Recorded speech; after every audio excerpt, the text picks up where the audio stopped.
Viewers, welcome to कैनीबग.com। आज हम पढ़ेंगे difference between classical conditioning and operant conditioning, यानी शास्त्रीय अनुबंधन और सक्रिय अनुबंधन में क्या डिफरेंस है। हमने ये दोनों तो पिछली वीडियो में कर लिए थे। सबसे पहले हमने पेवलोव का जो क्लासिकल कंडीशनिंग है वो किया था, फिर बाद में स्किनर ने जो ऑपरेंट कंडीशनिंग दिया वो किया था। अगर आपने वो वीडियो नहीं देखी है तो पहले जाके वो वीडियो देखें, क्योंकि उसके बाद ही आपको ये डिफरेंस समझ में आएगा, नहीं तो आप ये डिफरेंस नहीं समझ सकते। ठीक है, तो शास्त्रीय अनुबंधन क्लासिकल कंडीशनिंग में पेवलोव ने क्या किया था, एक बार मोटा मोटा देख लेते हैं। उन्होंने कुत्ते की जो सैलिवरी ग्लैंड है उनका ऑपरेशन करके उसकी जो सलाइवा रिलीज हो रही थी उसको एक कंटेनर में कलेक्ट कर लिया। फिर कुत्ते के सामने भोजन रखा और भोजन के साथ ही उसने एक घंटी की आवाज की। ठीक है, इससे कुत्ते को लगा कि जब भी भोजन आ रहा है उसके साथ जो घंटी बज रही है तो भोजन को देख के उसके मुंह में पानी आ गया। कई बार ये एक्सपेरिमेंट रिपीट किया, लेकिन लास्ट में पेवलोव ने क्या किया कि कुत्ते के सामने सिर्फ घंटी बजाई और उसने देखा कि सिर्फ घंटी की आवाज से ही कुत्ते के मुंह में सलाइवा आ गई थी। तो इसने ये कंडीशन कर दिया, यानी एक जो व्यवहार था वो दूसरे के साथ उसने संबंधित कर दिया।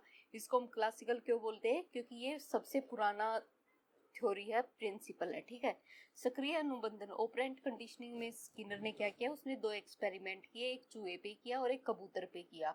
कबूतर वाले केस में उसने क्या किया कि उसने ये रखा कि अगर कबूतर अपने राइट साइड घूम के एक फिक्स प्लेस पे चोंच मारेगा ना तभी उसको खाना मिलेगा। ठीक है, और बाद में उसने देखा कि कबूतर ने ऐसा करना सीख लिया, वो अपने राइट घूमने लगा और एक फिक्स प्लेस पे चोंच मारने लगा तो कबूतर को खाना मिलने लग गया। ठीक है, ये था हमारा सक्रिय अनुबंधन। अब देखते हैं इनके बीच का difference. Classical conditioning it is cold type 1 learning, इसे हम टाइप 1 लर्निंग बोलते। टाइप 1 क्यों बोलते हैं, क्योंकि क्लासिकल है, ये सबसे पुरानी है। पहले क्लासिकल कंडीशनिंग आई थी और उसके बाद ऑपरेंट कंडीशनिंग आई थी। ठीक है, तो इसे हम टाइप 1 बोलते हैं, इसे हम टाइप 2 लर्निंग बोलते हैं। इसके बाद है, इस प्रकार के अधिगम में वांछित अनुक्रिया, यानी जो भी रिस्पॉन्स होता है या जो भी बिहेवियर होता है वो उत्पन्न करने के लिए उद्दीपक यानी स्टिमुलस की केंद्रीय भूमिका रहती है, इसलिए इसे टाइप एस कंडीशनिंग भी कहते हैं। शास्त्रीय अनुबंधन में जो भी हम व्यवहार करते हैं उसके पीछे कोई न कोई ज्ञात स्टिमुलस होता है। अगर स्टिमुलस नहीं होगा तो हम वैसा रिस्पॉन्स देंगे ही नहीं। ठीक है, इसमें ये स्टिमुलस है, इसकी मेन भूमिका रहती है, इसलिए हम इसे टाइप एस कंडीशनिंग, एस मतलब स्टिमुलस, टाइप एस कंडीशनिंग भी कहते हैं। ठीक है, जैसे कोई हमारे हाथ में पिन चुभो देता तो हम हाथ अपना पीछे कर लेते हैं। यहाँ पे उद्दीपक क्या था, स्टिमुलस क्या था, वो पिन जो हाथ में चुभोई थी, और रिस्पॉन्स क्या था, हाथ पीछे करना। ठीक है, जैसे अगर हम भूखे होते हैं तो हमें खाना देखते ही मुंह में लार आ जाती है। यहाँ पे उद्दीपक क्या था, खाना, और रिस्पॉन्स क्या दिया हमने, खाना देख के मुंह में लार आई। ठीक है, तो अगर हम पहले स्टिमुलस देंगे, अगर स्टिमुलस नहीं होगा तो बच्चा रिस्पॉन्स ही नहीं करेगा, इसलिए हम इसे टाइप एस कंडीशनिंग कहते हैं। और ऑपरेंट कंडीशनिंग में क्या होता है, इस प्रकार के अधिगम में अनुक्रिया रिस्पॉन्स की केंद्रीय भूमिका रहती है, इसलिए इसे टाइप आर कंडीशनिंग भी कहते हैं। आर मतलब रिस्पॉन्स।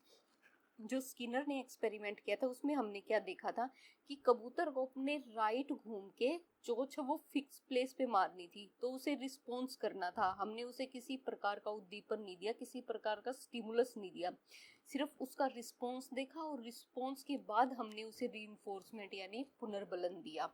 तो इसमें पहले इंसान को अनुक्रिया करनी होती है, रिस्पॉन्स करना होता है, इसमें रिस्पॉन्स की केंद्रीय भूमिका रहती है, इसलिए इसे टाइप आर यानी रिस्पॉन्स कंडीशनिंग भी कहते हैं। ठीक है, आई होप ये दो पॉइंट क्लियर होंगे।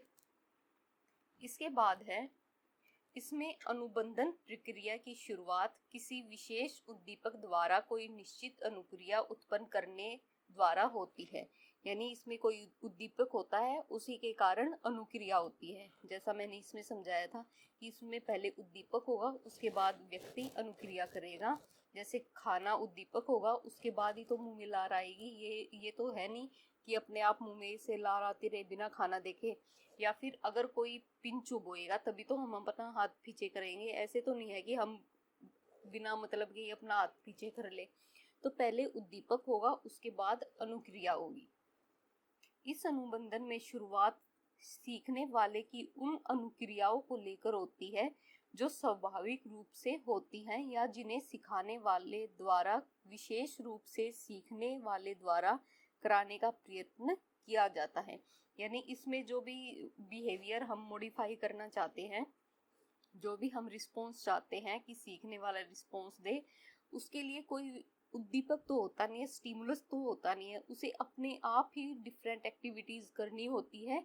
और जब वो सही एक्टिविटी करता है तो हम उसे रिवार्ड देते हैं, तब उसे पता चलता है कि हाँ भाई मैं सही एक्टिविटी कर रहा हूँ और मुझे इसी को आगे कैरी ऑन रखना है। ठीक है, अगर वो कोई अनुक्रिया ही नहीं करेगा, कोई रिस्पॉन्स ही नहीं देगा, तो हम उसके बिहेवियर में मॉडिफिकेशन नहीं कर सकते हैं। ठीक है, अब आते हैं फोर्थ पॉइंट पे। फोर्थ पॉइंट है, इसमें पनिशमेंट को बुरी आदतें छुड़वाने व अवांछनीय व्यवहार को भूल जाने के रूप में उपयोग में लाया जाता है। यानी हम क्लासिकल कंडीशनिंग में जो पनिशमेंट होती है ना, दंड होता है, उससे बच्चे की जो बुरी आदतें होती है या जो भी अनडिजायरेबल बिहेवियर होता है, अवांछनीय व्यवहार होता है, उसको छुड़वाने में यूज कर सकते हैं। किसको? पनिशमेंट को। लेकिन ऑपरेंट कंडीशनिंग में, सक्रिय अनुबंधन में पनिशमेंट है, इसका सख्त विरोध किया गया है। ठीक है, ऑपरेंट कंडीशनिंग यह चाहता है कि जो भी डिजायरेबल बिहेवियर है, वांछनीय व्यवहार है, उसको रीइंफोर्समेंट द्वारा, पुनर्बलन द्वारा हमें मजबूत करना है। और जो भी अवांछनीय व्यवहार है, अनडिजायरेबल बिहेवियर है, उसकी ओर कोई ध्यान नहीं देना है। और अगर हम उसकी ओर कोई ध्यान नहीं देंगे तो बच्चा उसे अपने आप ही करना छोड़ देगा। अगर बच्चे ने कुछ सही काम किया है तो हमें उसे तुरंत ही रीइंफोर्समेंट देना चाहिए, रिवार्ड देना चाहिए, पुनर्बलन देना चाहिए। इससे बच्चे को लगेगा कि हाँ, मुझे इसी डायरेक्शन में ऐसे ही काम करते रहना है। और जो भी वो गलत बातें कर रहा है, अगर हम उसकी ओर कोई ध्यान ही नहीं देंगे, उसको कोई रिवार्ड ही नहीं देंगे, तो बच्चा समझ जाएगा कि हाँ, ये अच्छी बात नहीं है और मुझे ये काम नहीं करना है। इसके बाद है फिफ्थ पॉइंट। फिफ्थ पॉइंट में क्या होता है, इस अनुबंधन में सीखने वाला जरा भी स्वतंत्र नहीं होता, यानी उसे फ्रीडम नहीं मिलती है। जिस तरह का उद्दीपन उसके सामने होता है उसे वैसा ही व्यवहार करना पड़ता है। यानी इसमें जो कुछ भी है उसका रिस्पॉन्स है वो उद्दीपन पे डिपेंड करता है। जैसा हम उसे उद्दीपन देंगे वो वैसा ही बिहेव करेगा। ठीक है, जैसे भोजन दिखाएंगे तो उसके मुंह में से लार आएगी, यानी ये हम कर रहे हैं, उसे बाहर से थोप रहे हैं, हम उसे उद्दीपन दे रहे हैं और उसके अकॉर्डिंग हम चाहते हैं कि वो वैसा ही बिहेव करे। तो वो इसे सीखने में स्वतंत्र नहीं होता, फ्री नहीं होता। लेकिन इस अनुबंधन में सीखने वाला स्वतंत्र होता है, क्योंकि उसे पहले रिस्पॉन्स करना होता है, अनुक्रिया करनी होती है। और वो अनुक्रिया किसी और बात से रिलेटेड नहीं होती, उसे अपने आप ही अपनी मर्जी से जैसा वो चाहता है वैसी रिस्पॉन्स करना होता है, वैसी अनुक्रिया करनी होती है। तो इसमें सीखने वाला है वो फ्री होता है। ये 5 पॉइंट थे। अब आगे आते हैं अपने 6th पॉइंट पे। 6th पॉइंट में है, इस अनुबंधन में अनुक्रिया उत्पन्न करने के लिए किसी ज्ञात उद्दीपन या नॉन स्टिमुलस का होना आवश्यक है। ये तो हमने पॉइंट पहले ही कर लिया। और इस अनुबंधन में उद्दीपन यानी स्टिमुलस की आवश्यकता नहीं होती। 7th है, इस प्रकार के अनुबंधन में पुनर्बलन यानी रीइंफोर्समेंट का प्रयोग सीखने वाले द्वारा की गई अनुक्रिया या व्यवहार से पहले दिया जाता है। ठीक है, यानी हमें बच्चे को पहले पुनर्बलन देना है, पहले रीइंफोर्समेंट देना है। जैसे कुत्ता था, कुत्ते के सामने पहले भोजन रखा गया, यानी उसे पहले रीइंफोर्स किया गया, तब उसके मुंह में से लार आई ना। यानी हमें बच्चे को पुनर्बलन है वो पहले देना है और फिर वो रिस्पॉन्स देगा। लेकिन इसमें जो बालक है या कोई भी प्राणी है वो पहले रिस्पॉन्स देगा और उसके रिस्पॉन्स के अकॉर्डिंग ही हम उसे पुनर्बलन यानी रीइंफोर्समेंट देंगे। इसके अकॉर्डिंग ही हम उसे रिवार्ड देंगे, या तो पॉजिटिव रीइंफोर्समेंट देंगे या नेगेटिव रीइंफोर्समेंट देंगे। ठीक है, फिर है 8th है, इस प्रकार के अनुबंधन का संबंध सीखने वाले के स्वचालित तंत्रिका तंत्र यानी ऑटोनोमस नर्वस सिस्टम से है। ऑटोनोमस नर्वस सिस्टम क्या होता है? ऑटोनोमस नर्वस सिस्टम हमारा जो अनकॉन्शियस माइंड है ना, यानी जो हमें पता ही नहीं होता कि कैसे काम कर रहा है, कब काम कर रहा है, जो हमारे माइंड में अनकॉन्शियसली है, उनको रेगुलेट करता है, उन बॉडी फंक्शन को रेगुलेट करता है। जैसे हमारा हार्ट है वो बीट करता है, ठीक है, ये हम तो कंट्रोल नहीं कर सकते, हम अपनी हार्ट बीट कंट्रोल नहीं कर सकते, हम अपना डाइजेशन भी कंट्रोल नहीं कर सकते, हम अपनी जो रेस्पिरेटरी रेट है यानी सांस लेने की गति है वो भी कंट्रोल नहीं कर सकते। तो ये जो शास्त्रीय अनुबंधन है, क्लासिकल कंडीशनिंग है, ये ऑटोनोमस नर्वस सिस्टम कंट्रोल करता है। हम इसमें कोई अपनी तरफ से कोई चेंज नहीं ला सकते, ये हमारे शरीर के अनकॉन्शियस पार्ट में है, ठीक है, यानी हमारा जो शरीर है वो अनकॉन्शियसली इनको कंट्रोल करता है। ये होते तो हमारे शरीर में ही कंट्रोल है, लेकिन हमें इनका ध्यान ही नहीं रहता, हम इन पे ध्यान नहीं देते हैं, ठीक है। जैसे अगर आपकी हार्ट रेट है, आप अपनी तरफ से उनको इंक्रीज या डिक्रीज नहीं कर सकते हो। तो ये क्लासिकल कंडीशनिंग है, ये ऑटोनोमस नर्वस सिस्टम का पार्ट है। लेकिन जो ये ऑपरेंट कंडीशनिंग है, शास्त्रीय सक्रिय अनुबंधन है, ये किसका पार्ट है? ये सेंट्रल नर्वस सिस्टम का यानी केंद्रीय तंत्रिका यंत्र का पार्ट है, ठीक है।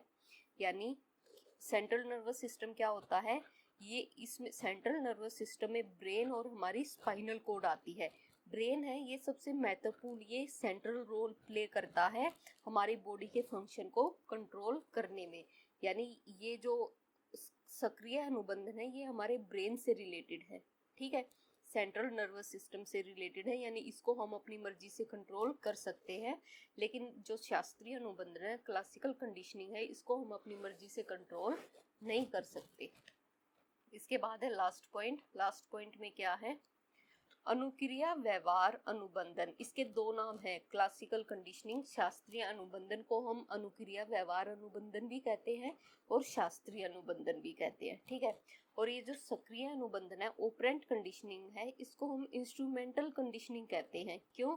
क्योंकि इसमें जो भी अनुक्रिया होती है, रिस्पॉन्स होता है, वो स्वयं ही अपने आप ही हमारा जो बिहेवियर होता है उसको अनुबंधित करने के लिए एक मीडियम माध्यम का काम करता है, इंस्ट्रूमेंट का काम करता है, ठीक है।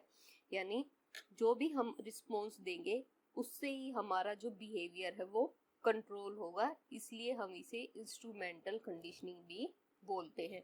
यहाँ पे हमारा ये जो डिफरेंस है ये कंप्लीट होता है, इसके ये 9 पॉइंट हमने किए हैं। अगर आपको कोई भी डाउट है तो आप कमेंट सेक्शन में बता सकते हैं। और अगर आपको लेटेस्ट जॉब्स के बारे में कोई भी अपडेट चाहिए तो आप मेरी वेबसाइट www.kenibug.com पे विजिट करके वहाँ से ले सकते हैं। ये था हमारा पार्ट 13। हमने क्लासिकल कंडीशनिंग और ऑपरेंट कंडीशनिंग में डिफरेंस किया था। नेक्स्ट वीडियो में हम अंतर्दृष्टि या सूझ का सिद्धांत करेंगे, जो कि गेस्टाल्ट वादियों का है। अगर आपको वीडियो पसंद आई हो तो लाइक शेयर सब्सक्राइब करें and don't forget to press the bell icon. Thank you.